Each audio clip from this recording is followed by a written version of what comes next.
చూద్దాం. ఎట్టకేలకు మాజీ మంత్రి కాకాణి అరెస్ట్ అయ్యారు. కేరళలో కాకాణిని అదుపులోకి తీసుకున్నారు. అక్రమ క్వాడ్జ్ మైనింగ్ కేసులో A4 గా ఉన్నారు కాకాణి. 2 నెలలుగా పోలీసులకు చిక్కకుండా తప్పించుకు తిరుగుతున్నారు.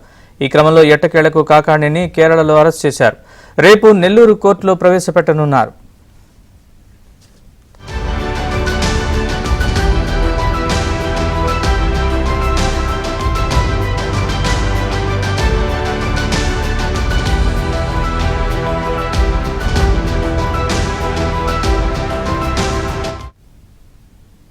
గత ప్రభుత్వంలో కాకాణి భారీగా క్వాడ్జ్ అక్రమాలకు పాల్పడ్డారు. సర్వేపల్లి నియోజకవర్గం తోడేరు పరిసర ప్రాంతాల్లోనే అక్రమ మైనింగ్ సాగించారు.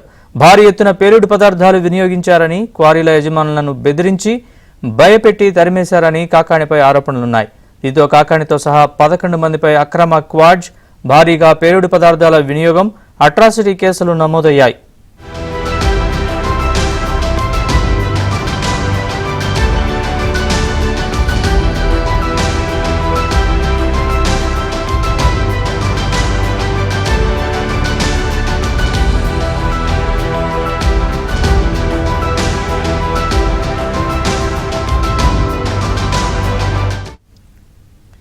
ఎట్టకేలకు మాజీ మంత్రి కాకాణి అరెస్ట్ అయ్యారు. కేరళలో కాకాణిని అదుపులోకి తీసుకున్నారు. అక్రమ క్వాడ్జ్ మైనింగ్ కేసులో A4 గా ఉన్నారు కాకాణి. 2 నెలలుగా పోలీసులకు చిక్కకుండా తప్పించుకు తిరుగుతున్నారు. ఈ క్రమంలో ఎట్టకేలకు కాకాణిని కేరళలో అరెస్ట్ చేశారు.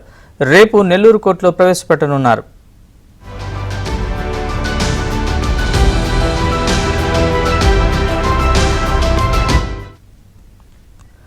గత ప్రభుత్వంలో కాకాణి భారీగా క్వాడ్జ్ అక్రమాలకు పాల్పడ్డారు. సర్వేపల్లి నియోజకవర్గం తోడేరు పరిసర ప్రాంతాల్లోనే అక్రమ మైనింగ్ సాగించారు. భారీ ఎత్తున పేలుడు పదార్థాలు వినియోగించారని, క్వారీల యజమానుని బెదిరించి భయపెట్టి తరిమేశారని కాకాణిపై ఆరోపణలున్నాయి. దీంతో కాకాణితో సహా 11 మందిపై అక్రమ క్వాడ్జ్, భారీగా పేలుడు పదార్థాల వినియోగం, అట్రాసిటీ కేసులు నమోదయ్యాయి.